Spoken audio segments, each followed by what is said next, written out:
wish you could tap into the strategies successful business owners have used to turn their podcast into powerful marketing machines? Imagine how much easier and less lonely your journey as a CEO and podcast host would be with their insights. Welcome to Reaching Abundance. I'm Virginia Elder, your host and fellow business owner. This is the podcast where you get weekly cliff notes on developing mental fortitude and podcast marketing strategies from top business owners. Ready to level up your show? Start by booking a call with me using the link in the episode description. Let's get into the episode.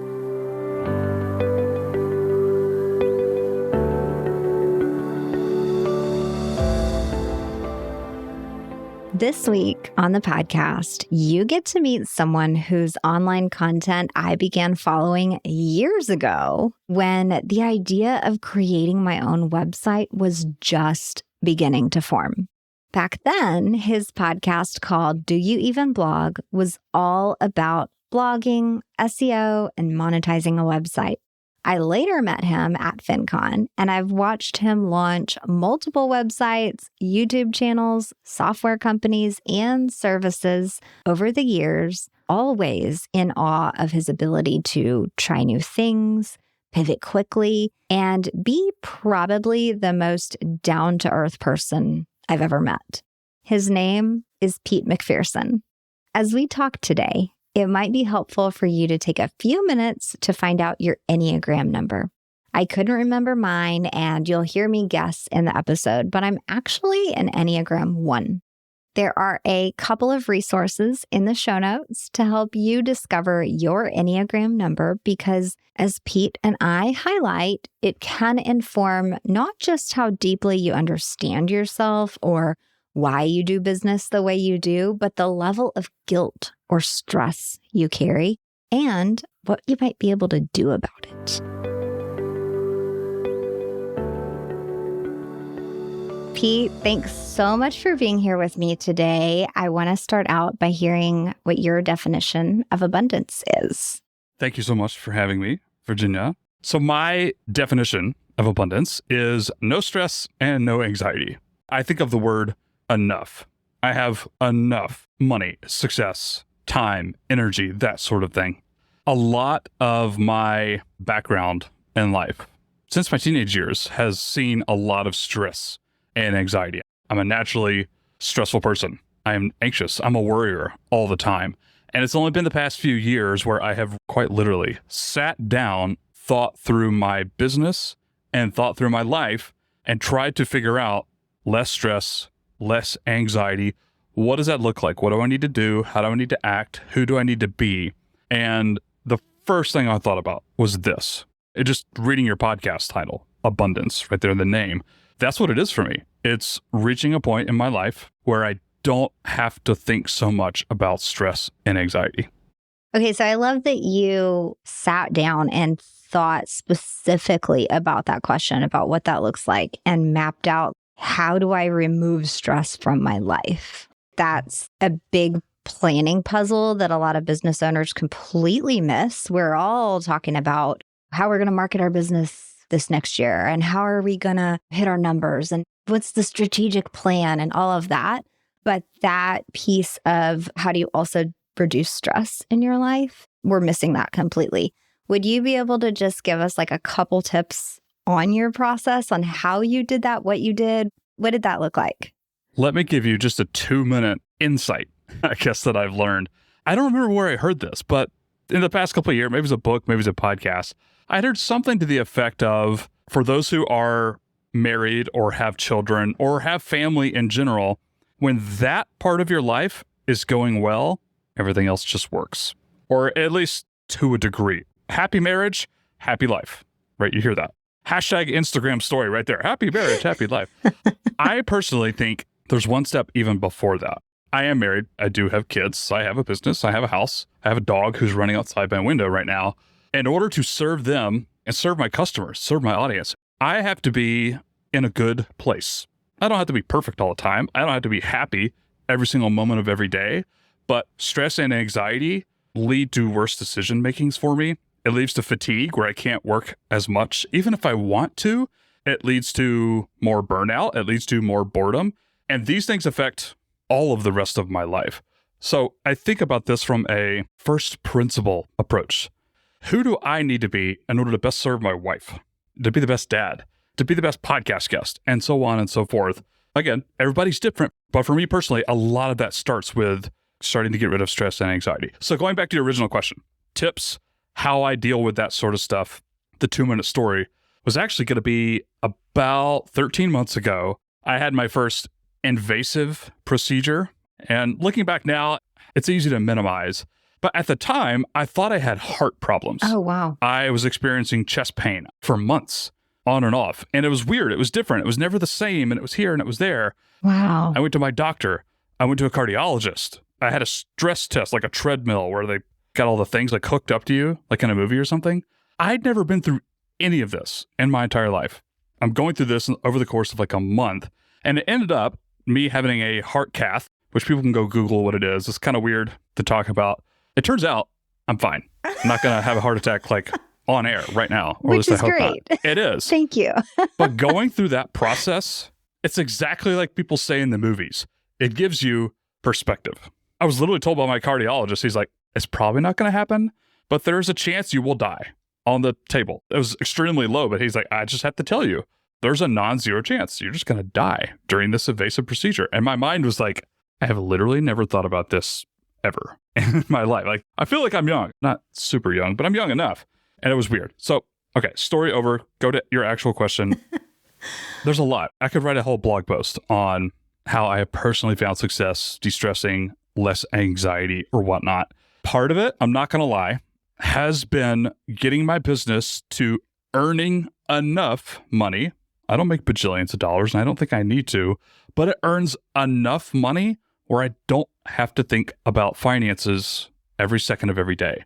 And it wasn't always like that. And I know that's stressful. Like, I've been in that spot. I got laid off after one paycheck, which maybe I could tell you my origin story in a minute. But like, I know what money stress is very well. I've experienced it for years. And it's really only the past like 3 years-ish that I'm starting to go to a point where I'm like, I haven't really even thought about money. So you know the answer. Your audience already knows the answer too. Like, personal finance to some degree. It's not going to happen overnight. We all know it's hard. I'm totally preaching to the choir.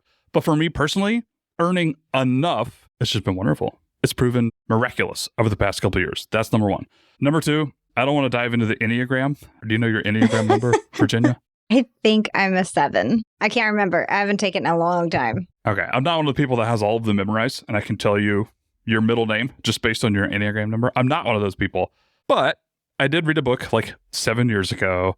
I'm an Enneagram 3 wing 4. If anybody wants to go look it up. The point is, this book told me a bunch of things, who I am. I agreed with most of them. And one of their top recommendations was to meditate. So we hear about meditation all the time. People are like, oh yeah, I should meditate more. I've always been one of those people, right? Like, oh, that sounds nice. I don't like meditating. I hate it. I hate setting reminders to do it. I hate the meditation apps. I hate the actual time spent meditating. I don't like it. I'm super impatient. I get bored really easily. My mind wanders, whatever. But finally getting into a routine practice of meditation where it's not just about the 10 minutes that I sit down, but it's about the act of doing it every day for prolonged periods of time, I found that to be incredibly helpful. And I'm sure that would probably be the case with everybody. So don't worry too much about the Enneagram thing. But the way I think about work, specifically work, not just life, but specifically work, I need to meditate. It's not just a nice to have, it's a must have. Else I will burn out 10 times quicker. I will be so much more stressed in my daily, I have to do this, my to-do list, that sort of thing. So honestly, those are my 2 answers right there. I know they're a little bit cliche, but getting a little bit of cushion, not even a lot, a little bit of cushion where my finances are in order. I don't have to stress over that every day. And then developing a practice of meditation. Again, I hate doing it in the moment, but over the long run, that's proven helpful as well. Okay. While you're talking about this, I'm thinking about the entrepreneurial, emotional roller coaster that it is to run a business. So often do we not ignore one category or another, but think, oh, well, I'll deal with that later. Like, I have to do this right now. and we'll prioritize what we think is urgent. And maybe that does push our meditation off, or maybe that does push our personal finance spreadsheet to tomorrow. It's known that it's not easy to be a business owner, but I think even more so, you just picked out like a couple of really key things that if we just get back to the basics and focus on mental health and your own personal finances, those two things will influence a variety of other things. And they're kind of like the baseline of if you're not in a good place, if you feel like it's a struggle right now, whatever it is, and you can address those couple of things, other things will get better as a result, just because you meditated. It's not a quick fix. It's not an immediate thing, but like this year, even for me, is kind of in a rough place over the summer. And I hired a coach primarily for business, but she's also been helping me with some life stuff and some emotional stuff. And the fact that I really actually need to step outside and have sunshine for like 10 minutes a day.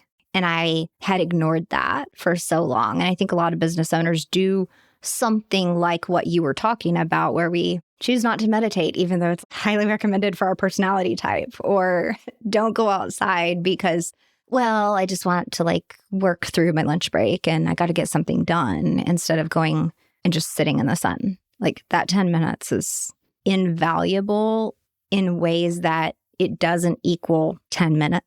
It equals like hours of productivity, optimism, and other benefits. You mentioned your origin story, and I would love to hear it. I have watched you over the years, and I'm not even sure the full story behind why you started Do You Even Blog, but I do want to get into that because that's how I first met you. There was this fun-sounding guy that I thought was maybe close to my age, and okay, I'm commuting to work. I'm interested in this online space, and so he's talking about blogging, but he's on a podcast, so I'm kind of confused, like, which one should I do? Tell me how you got started, and then give me the fast forward of all the pivots and where you are now. If I have time, at the end of this episode, remind me, I wrote it down so I didn't forget, be that person now. Just remind me. We'll come back to that. But the origin story, I want to talk about myself some more. I'll give you the short version. It's been like 10 years that I've been following you. 10? Really? 10? No, it hasn't been 10 years. I guarantee it. I'm trying to figure out when you launched Do You Even Blog, and then that would tell us. June 1, 2017. That's the official date. Really? So Okay. Let's talk about the years before that. I never knew what I wanted to be when I grew up. Some people wanted to be doctors and lawyers or teachers or musicians. I actually thought I wanted to be a musician for a little while. It didn't really work out. I had gone through 5 different college majors, actually 6 now that I think about it, including music, business, and Italian, like the language. I was an Italian major, flunked every single class that semester, and they kicked me out of the University of Georgia. I ended up graduating with a degree in sociology because I found it interesting, and everybody told me, hey, get a college degree. You're done. You're fine. You're set. You can make money. You can get a job. Well, that was 2007, 2008, in the financial crisis, and no one was hiring anybody, much less bachelor's of sociology degrees. Useless. So I went back to school after speaking with family and some advisors for accounting, and I actually really enjoyed it. I enjoyed accounting. I got my master's degree. I got my CPA license. I got my first grown-up job, making $52,000 a year, which was more money than I'd ever dreamed of in my entire life. And I started right during busy season, tax season for accountants is 60, 70, sometimes like 75-hour weeks. And I kind of liked it. I kind of didn't. Over the next 4 years, wanted to do more. Wasn't feeling fulfilled, for lack of a better phrase. And quite frankly, I was commuting hours every day. It's just time stuck in the car. I like listening to podcasts as much as the next person, but I was having a child, like my firstborn son, and I didn't want to be in the car for 2.5 hours a day. It was awful. So I started trying to get out. Started my first podcast in 2009, technically. It was awful. You can still go listen to it, by the way. I actually don't. No, it's terrible. Anyways, I started blogs. I started e-com businesses. Nothing, no success, right? I'm just like starting things and figuring out WordPress and learning that there is a world outside of a corporate 9-to-5. Discovering this for the very first time, starting this, starting that, building websites. I was having a lot of fun. Didn't make a dime, by the way. I eventually wanted to quit and do this full time. even though I was not making any money. And I found a solution. I was going to take a job at a startup where I only had to work half time and they're going to pay me money. And the other half of the time I can, entrepreneurship. So I did that. We sold our house. My wife and I, she quit her work. I quit my job. We moved across the state of Georgia back into my hometown. And I got laid off after one paycheck. Oh, man. Right? From this crappy startup. So at this point, the origin of Do You Even Blog is born. I was basically reaching out to people. Hey, can we have a phone call? Can we Skype? I just need to ask you, how do I do this? I started in personal finance because I had a personal finance blog. It doesn't exist today. It was not great. But I had met people in the finance community. And so those are the people I reached out to first. They were making money. They were bloggers and creators and podcasters. And I was like, please just tell me how. Help me understand.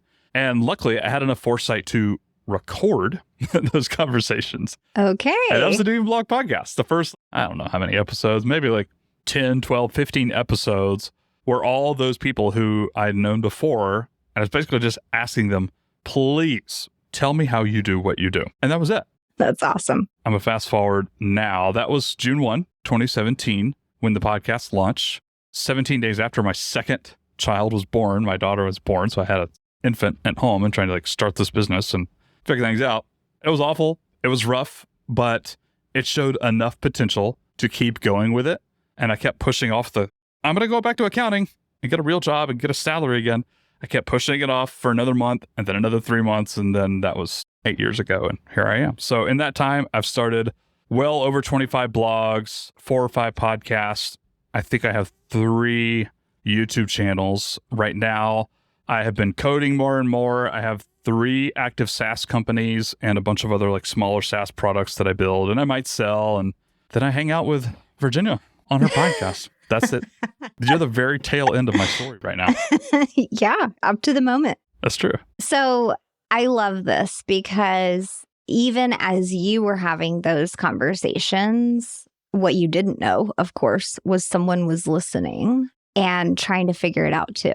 And while I hadn't yet quit my job and wasn't quite in the same spot you were, I was learning there's people out there that talk about personal finance, that have interests like I do, that blog about them or YouTube or podcast about them. It didn't compute at the time how someone could make money by talking online and not actually having what you quote unquote is a real job. So we share the accounting background. I was in audit. I would drive to work every day. And between you, I would listen to Joe Saul-Sehy back then, Paula Pant, some of the bigger personal finance podcasts, but then also some of this content that was how do you do this? How do you do what they're doing? And then over the years, I've clicked on various affiliate links of yours. I've bought. Thank you for that. Yeah, you're welcome. It's always good stuff. More recently, I used Fab AI, one of your AI blog generating SaaS products. Yeah, I'm always curious about what you're doing, what's going on, and what's the thought behind the pivot that I'm seeing on the outside. So do you want to take us through a couple of those pivot points? Yeah, I call this being intentionally unfocused. So I am a dabbler. I'm a tinkerer. I am a generalist. I tend to do everything all the time and learn anything all day, every day. A friend of mine, I don't know if you remember her, she used to be in personal finance. Chelsea, she had Smart Money Mamas. Yes. She actually sent me a message recently and she's like, do you know how to juggle? I was like, what are you talking about? We actually just thought of your name as who probably knows how to juggle? That's Pete. It's Pete. Well, yes, I do. And she's like, can you do Rubik's Cube? I was like, yes, I do. I'm a generalist. I don't like being bored. Nobody likes being bored, but I tend to move really fast through subjects in life. In a lot of cases, I don't go deep enough. For example, my education, I always did just enough to get by so I could do something else. I didn't care really about good grades. I didn't really care about sociology that much. I was a great musician. I was not a world-class musician. I probably could have been if I went deeper there, but I didn't. I probably could have made Do You Even Blog a 7-figure business, but I didn't, and I didn't really care to. I tend to be the person where if I am not actively interested in something, I am stubborn enough to not do it. One of my kids is the opposite of that. Doesn't matter. And one of my kids is exactly like me. If he doesn't want to do anything, There's no amount of prodding or incentivizing or nothing. And that's the same with me. I don't want to be focused on a specific business, project, idea, niche, topic. It's not me. It took me forever to realize that, but I just don't want to be focused in that regard. So another personal finance person, Rosemary Groner is her name. She actually sat me down. Actually, it was in 2017, a couple of months after I started. And she's like, look, I love your show. She was showering me with compliments. I actually think you have what it takes to like do some great stuff. And I think you might go far. And I was like breathing this in, like compliments. Oh my God, build my confidence. And she's like, I'm going to be really frank. I don't see it happening because you lack focus. If you want to get a grip on something that's going to quote unquote, make you more successful or up your chances at success, it's focus. I need you to be focused. And she was right, by the way. She was totally right. She nailed me and it felt like crap and my confidence was destroyed. But she was absolutely right. And it was really great advice. And I did that for years and it worked and she was right and it grew and I don't regret any of those things. And then 2020 happened. Burnout happened. I hated what I did. I hated what I talked about. It felt worse than like accounting even. It's like, this is not me. It is so hard. I don't have responsibility to do this and I don't want to do this. And every fiber of my being does not want to do you even blog? I was talking about blogging, SEO, niche sites, that sort of stuff. Didn't care. Just didn't care anymore. Just done with it. Just done with it. There were trials and tribulations, but to fast forward through that, I eventually had to rethink who I am and what I want to be when I grow up. Still, to this day. It took me years, but at this point, I am intentionally unfocused. And here's some practical stuff with that.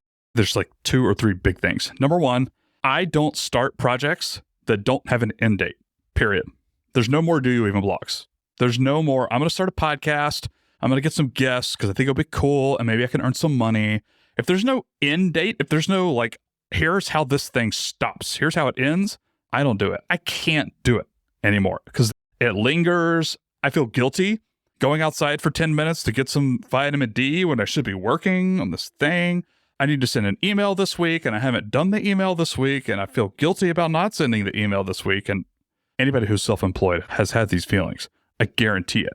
Now imagine starting new projects and new projects and new projects and having all that crap sit there. I just can't do it. So again, it's taken years to kind of like wind these down, but that's rule number 1 for me. There's no end date. I don't do it. And number 2 is I don't do it unless I have the trifecta. So silly, but I love this. About 2 years ago, I created a spreadsheet and I listed out all the projects I was currently working on and all the ideas I had for new projects and new businesses and new YouTube channels or whatever it was. I was so overwhelmed. And I was like, I'm going to do the numbers on this. Okay, what do I need here? Potential to make money. That's one. Just a little bit of money. $100 a month, $300 a month, $1,000 a month. What are the chances that this business, this project, this idea, this blog, this thing makes me a little bit of money? 1 to 10. I'd write it down. Okay, what else? What are the chances this business, this project, this idea makes a crap ton of money? Like retire forever sort of money. Can I get like a $5 million buyout from creating this? What are the chances of that happening? Scale of 1 to 10. And then the third one, it seems super obvious to me at the time, but I'd never really thought about this. How much energy do I have for this right now? Not next week, not next month, but right now. Scale of 1 to 10. And I created a little weighting system. I'll go into this spreadsheet once a month. I'll kind of update what I'm working on, what I'm not, and I'll change the weight that each one of those 3 things carries. Sometimes I care more about money.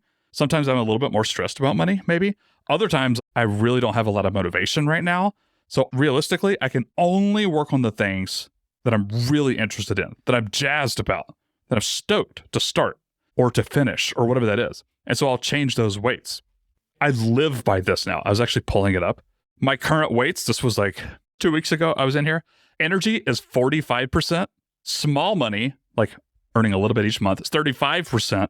And then big money, I don't really care so much about right now. It's 20%. So I get a weighted average of those 3 things. And that is what I do for my work, my projects, my businesses, my apps, everything. And by the way, last thing, I love it. And it's working. I have so many projects. I have so many businesses. It sounds overwhelming. And sometimes when I wake up in the morning and I look at this spreadsheet, it is totally overwhelming, but I love it and I live for it. And I wake up every morning excited on whatever it is I'm working about most days. That was not around 3 years ago or 4 years ago or 5 years ago. It's never been around. And if I were any sort of guilty about not being focused, this would not work. I had to get a different lens on my work and how that affects my life. And it took me years to kind of like work this out. But now I look at things totally differently and I've never been happier. Wow. I love all of that. That is so cool. I love that now you don't start projects unless they have an end date, because I think we all always create some new endeavor, some new task, some new thing. And we don't actually realize, like, without saying it out loud, I'm thinking that I'm just going to do this every week until eternity. That actually doesn't make sense. Why do we do that to ourselves? That's so weird. But until you started talking about this, I didn't realize that either. So thank you. And I love this analytical way of evaluating what's important to you and how you've completely reversed this advice that we all receive to be extremely focused. And you've made entrepreneurship work for you in a way that allows you to be yourself. And it's supporting you now because, yeah, we've all received, be focused, do what makes you money. Like, are you doing your money-making activities today? Like, what if the activities that are on my plate at the moment, I'm not that excited about anymore? And I think that's what you have gone through is in some of these pivots, you're like, yeah, sure, maybe it made me money, but I'm so unhappy doing it. I don't want it to make me money anymore, basically. Like, I'm sick of it. This is what you first asked me about abundance.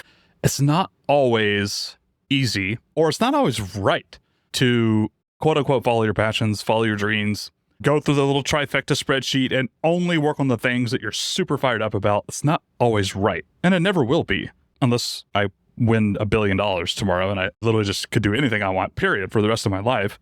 That'd be awesome, by the way. But I'm not there yet. I'm not super rich mega millionaires. I still have to work. I can't take a year off. That's not me. But I wrote this down earlier and I told you I could come back to it. Be that person now. I feel like part of the FIRE movement, financially independent, retire early. Why wait until you are old and gray to retire? I think there's a lot of value in this. Part of it, for me personally, was why wait until you're financially independent to retire? I like work. Some people don't like work. I love work. I love figuring out ways to make money. I love the projects I do. I like coding. I like building. I like selling. All those things. If I did that $1 billion thing tomorrow, I think I would still work. Maybe not the same things all the time, but I would still do a lot of that. So for me personally, and it took years, but eventually I started asking myself the question through a business coach who prompted me through this, by the way. Who do you want to be 10 years from now? Who do you want to be when you retire? What does retirement look like? If you want to work in retirement, like Pete says he does, okay, what does that look like? What does your ideal day look like? What time do you wake up? How do you spend that time? What projects are you working on? All the stuff. And then eventually I kind of figured out there's nothing stopping me from being that person now. Like abundance, what you mentioned at the very top, for me, that's super important. I have to have enough to where I don't immediately fall into cycles of stress and anxiety. But once I hit that point, and it's been that way for several years now, there's not really any good excuses for not living my life the way I want. It sounds a little selfish to even say it like that. Like I play pickleball 3 times a week for like a couple of hours. I spend a lot of time away from work, away from my computer. I actually work all that much anymore. There's not really a good excuse to not do that for me. It's not always like that. There are times when I feel responsibilities and I do work more to hit some goal or some objective, or I have business partners now who I'm responsible to. It's kind of weird. It kind of sucks in one way. But there are times when I work like that, and there are times when I don't. And I think coming to this realization years ago that I can actually be 90% of my dream person. Who do I want to be? I can be that person now. I don't have to wait until I make millions. I don't have to wait until my kids are out of the house, like in college. I don't have to wait for a bunch of these things. I can actually do it now, barring some other excuses. I love that. This is some of the behind the scenes mind jabber that we are fielding constantly of, well, I'm struggling with my mental health or my energy levels or this, but I have to make money, but I'm obligated for this reason or that reason. And we're supposed to be focused, but I am really curious about this project over here. And what if I could start that business and that would make more money or like whatever. And so I think what it all came down to is you started to learn about your personality type and embrace that and not like fight those tendencies that are integral to you as a person. You worked with a coach to help you walk through this idea of what this could look like for you now instead of out in the future. And then you started to just take action toward all these different things in like an analyzed, structured way that still made sense. It wasn't like you were just going to throw anything that made money out the window and just do what made you feel energetically great. You were still thoughtful about what's important, and you've just come into your own self, becoming more Pete instead of, I don't know, what society thought you were supposed to be. So in my desk right now, I have a bunch of sticky notes. I won't even tell you how many packs of blank sticky notes I have because I don't like running out of sticky notes. I have a lot. There was a bit where you were doing, I think it was on YouTube, like the sticky note of the day. And I just remember the shot of your sticky note that you wrote. We'll come back to that. You know, I'll like pop into your channel. Yeah. So there's just different things I've seen over the years. In my drawer down here, I have sticky notes that I wrote years ago that are kind of like my version of affirmations. Some of them are actually literal affirmations that maybe other people said to me, maybe my wife, maybe friends on the internet or whatnot. I have one from my friend Raina. It just says, wise Pete. And you mentioned a second ago, I don't remember what you said. So like becoming the best version of yourself. More Pete. Yeah. For the best Pete. That's what I think about whenever I look at this sticky note. It just says wise Pete. When I see that, I'm reminded, okay, what would wise Pete do in this scenario? It's like the old WWJD bracelets, if you remember those. I remember those. What would wise Pete do? Yeah. And I just like glance at these things every now and then. I have some of them stuck to like behind my monitor where I'll just see them occasionally. Like I have these little sticky notes everywhere that just remind me of things I've learned from other people over the years. That kind of like just help me with that. Anyways. Everybody needs their own method. If you have a whiteboard, I mean, you can see that's a whiteboard that you're supposed to write on with markers. But did I write on it? No, I chose to put sticky notes over it. So you just need your own method of what reminds you of what stands out to you. Like occasionally I will have stuff all over the desk of all these, like what you're saying, affirmations, notes, that type of thing. And then I'll feel like it's cluttered and I'll get rid of a bunch of stuff and kind of feel good about a fresh start. Like we all just have to continue to figure out what works best for us based on our personality and lean into that with whatever we're doing. I want to dig in a little bit about all the different businesses and endeavors that you have going. And this entire time, whether you're creating a SaaS company or whatever you're up to, you've always done online content creation in some form or fashion, whether it's been blogging, you've mentioned multiple YouTube channels, podcasts. What is it that ensures you that you have to be creating some level of online content all the time? Why do you create online content? Part of it is great that I produce a lot of content. And another part of it is totally unhealthy. Okay. I'm not kidding. Take us through this. So look at me mentioning the Enneagram 2 times in one podcast, Virginia. This is ridiculous. Part of Enneagram 3s or even Enneagram 4s, again, I don't remember the names of half the stuff. I just know that this is me at this point. Well, people are going to go look it up at this point. They're going to be like, all right, what is my Enneagram? Am I like Pete or am I like Virginia? Like, we'll figure it out. I like to appear productive and successful. All of us like to appear successful for sure, but I think Enneagram's 3 more than other people. I feel the most productive when I produce content on the internet. I will get through a week of worth coding, and I love building stuff. I love code. I love apps. I love that sort of stuff. But I will get to a week of crushing through an app, and I will literally have like a new business that people could pay for, and it's pretty and it works and all that stuff. I will not feel productive. I don't feel like I did a daggone thing this week. But you know what? I can produce an email or a podcast episode or something, and I'm like, oh, time to relax. Pete's done his job, his duty to the world today. Like, it makes me feel productive. And That's not healthy in some ways. I'll just be really honest here. But that is a lot of the driving force. Now, another part of it for me is it's fun. I like it. You mentioned the sticky note series, which is not an official name. It's just something I thought of like a couple of months ago. I kept asking myself the question, can I actually niche down? You hear this all the time. Niche down. Go more specific. You're going to start a podcast on this. Niche down. Be specific. Find a specific audience. Your marketing is going to be easier. Your sales are going to be easier. All that's true. But I had a list of topic ideas that didn't fall into any niche that I was doing. And I was like, I can help people with this stuff. I roast my own coffee. Do you roast your own coffee, Virginia? No, I don't. Do you drink coffee? Yes. Do you like coffee? Yes. I can enrich your life. That's so interesting. Okay. A couple of months ago, I did a deep dive, and I mean way too deep, on dishwashers. You can ask me anything you want to know about proper dishwasher technique. I know the answers to it because I nerded out for about 48 hours. I watched entirely too many YouTube videos, and I wanted to do this sticky note series thing on just dishwashers. And 5 minutes or less, you can just remember that sticky note. Whatever I write down here, I can make your life better if you do dishes. Actually, a couple of people actually emailed me asking about passkeys a couple of weeks ago because of passwords, two-factor authentication. I keep seeing these passkeys. What the heck is that? I don't understand. And I didn't understand either. But I like learning things. I'm going to go find out. So that one was a little sloppy because I'm not an expert for sure.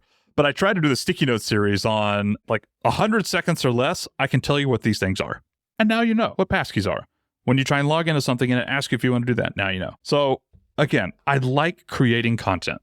It's fun for me. It makes me feel productive, which isn't always healthy. But at the end of the day, I love doing it. I love video. I love text. I love audio. I love everything.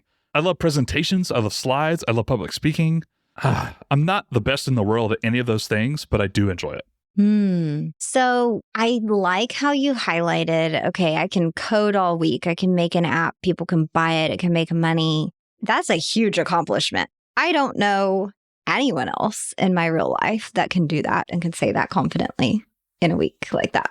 So that's a big deal. It's funny that you can say that, but that you don't feel productive. You don't feel accomplished. But then you can create a podcast episode or a newsletter and okay, now I feel good. So that highlights this almost dangerous cycle for a lot of online entrepreneurs where you can kind of get swept away in creating content without really knowing how to monetize that content. Or without a long-term vision. Right.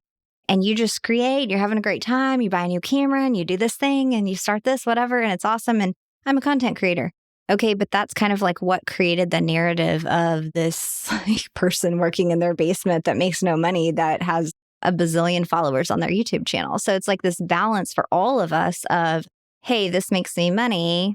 I'm attracting leads or I'm helping people. I'm informing, I'm educating over here.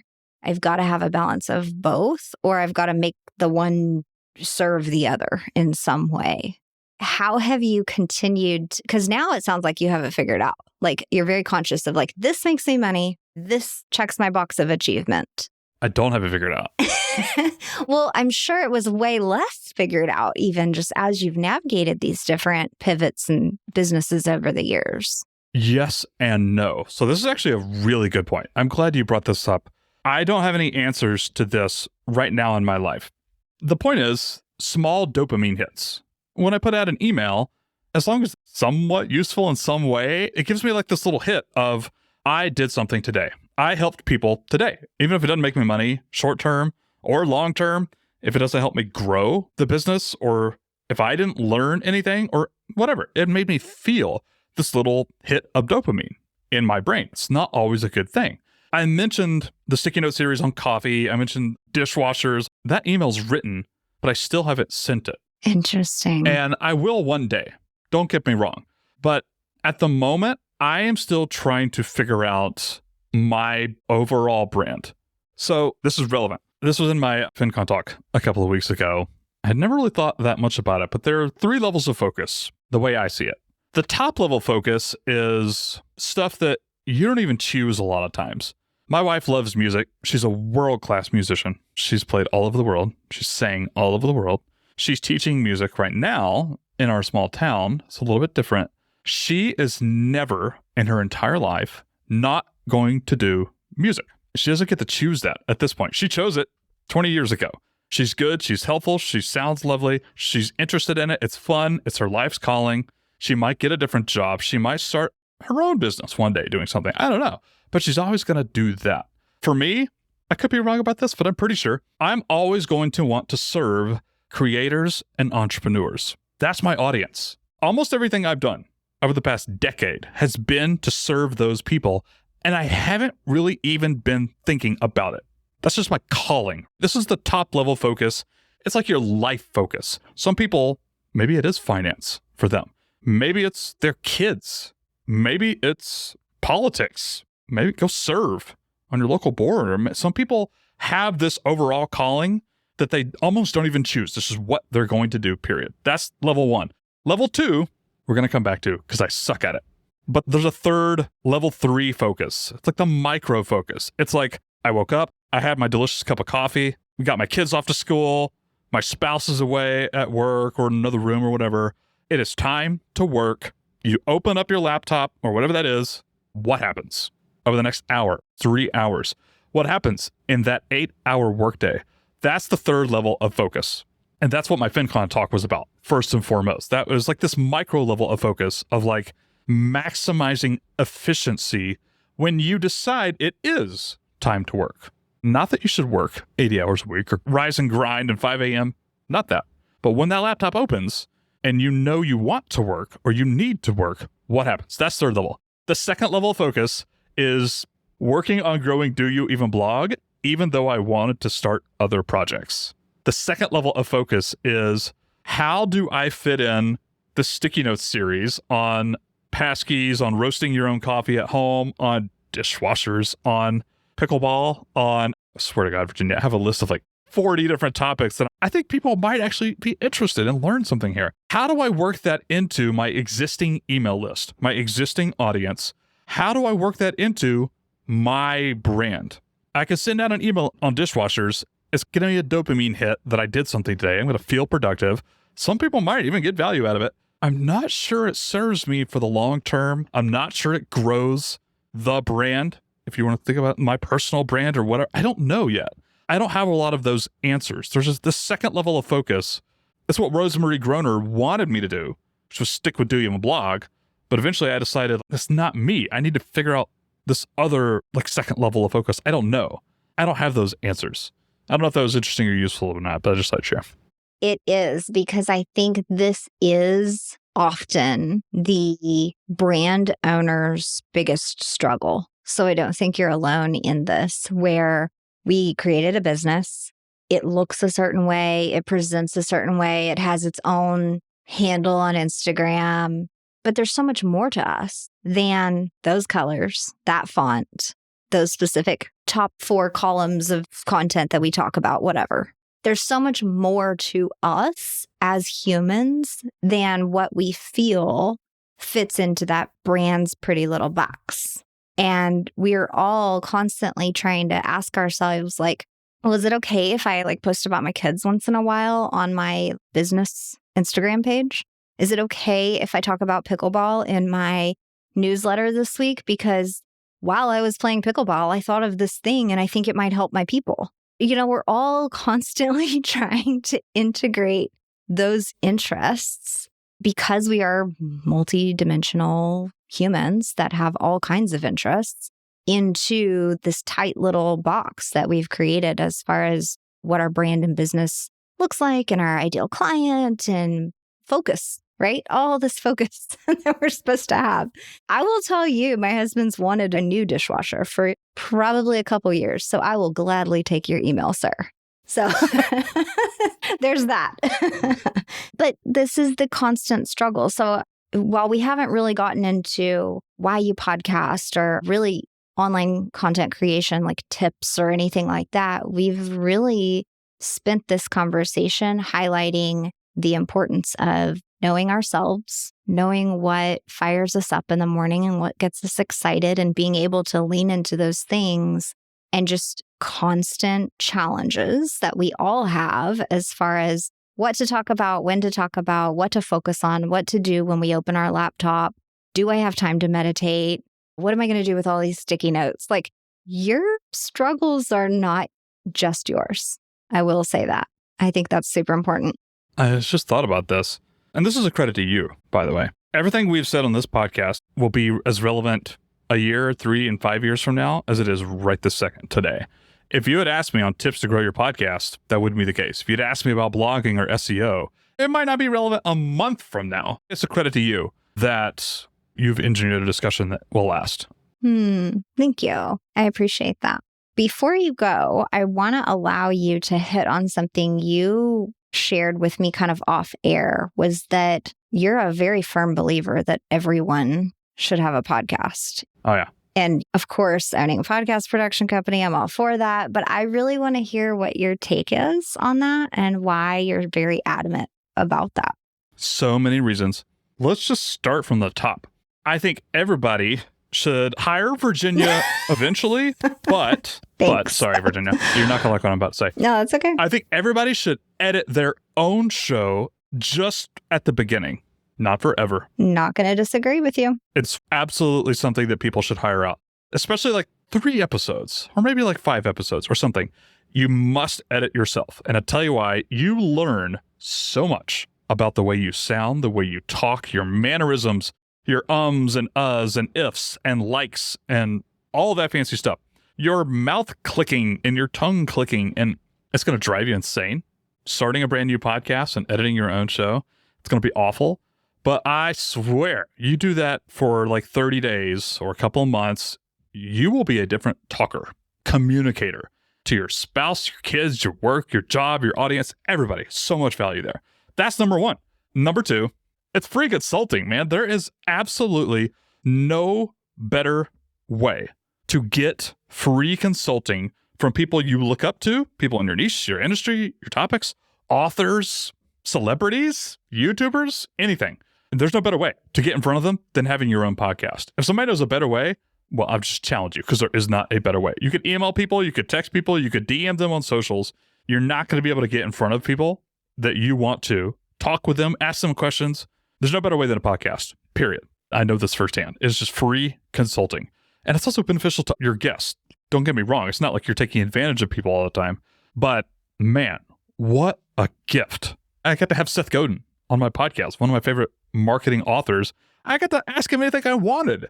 How could I do that without a podcast? It would be so hard, so difficult. It's just amazing. Just a medium for that. Number 3, relationships and connections. I haven't spoken with Seth Godin again, but there are a lot of close friends I have now on the internet, not necessarily in my hometown, but close friends that I talk to on a weekly basis, maybe a monthly basis, that I met through the podcast at Podcast Movement. Maybe they were a guest. Maybe I met them at a different conference. I've been on other people's podcasts. My life has been enriched. These sticky notes, they have notes to myself. Half of these came from people that I met because of the podcast. I never would have thought this would happen when I started. Never. Number 3, I still think getting podcast sponsorships is the easiest sponsorships you can get, period. It's not easy, don't get me wrong, but easier than, well, YouTube's pretty easy these days too. It wasn't always like that. But it used to be blog sponsorships. Is that even a thing anymore? I don't think anybody does this, but people would try to get blog sponsorships or reaching out to brands and getting things.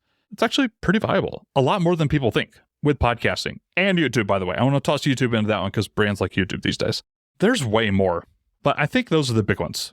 You learn a lot about how you communicate, which I think is a life skill, incredibly valuable. Even if you never earned a dime from them, I think those are incredibly valuable. And here's the kicker.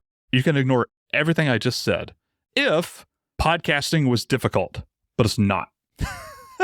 If podcasting is YouTube, video is harder than audio. I don't care what anybody says. It's just the risk versus reward. It's the yield versus the effort you put in is skewed with podcasting. Even doing interview shows, I would argue, is still easier than a lot of other mediums. It's just almost stupid not to have a podcast, if that makes any sense. You can do it with your phone. You can use Auphonic. Once you're making any money, you hire Virginia to actually make it good. It's not worth doing. That didn't make any sense. It's worth doing. It costs very little, and there's a lot of potential upside. There you go. That's what I want to say. I love that because that's how I started out. I was editing myself, hearing all of my spit sounds and weird pauses and ums. And I'm not sure that I've corrected any of that, but I figured out what the difference between conversational editing is and detailed editing, and which software I preferred to get rid of the different mouth clicks and which filters meant what. And some people are just absolutely not interested, no way, no how, to even look into software that'll do these different solutions. But it was very valuable to figure out just my own tendencies of the way I speak. And that's what made me a good editor for my first client, my second client, my third client. And now my team will tell you I'm not allowed to touch any episodes because they're all way better than I am. But that is the progression. I got good to an extent. Then my team takes care of it now. But without those early days of struggling to figure out what to say, how to say it, trying to edit my own background noise out because I didn't turn off my fan, like just the stupid little mistakes that you make when you're early on at a new project, they make you better. So I don't disagree with anything you said. I like being agreed with. This is great. A very agreeable conversation here. Yeah, that was awesome. A lot of times, let's say you follow Pete's advice, right? And you record your first 5 episodes, you edit them all yourself, you figure it out. If you enjoy this and you have a great plan on how the show is going to make you money and you want to continue editing your own show, and it's like a literal desire of yours, like Pete was saying, if that brings you joy and makes you excited, okay, great, do that. You have to balance those money-making things with the things that are just integral to your personality that make you happy.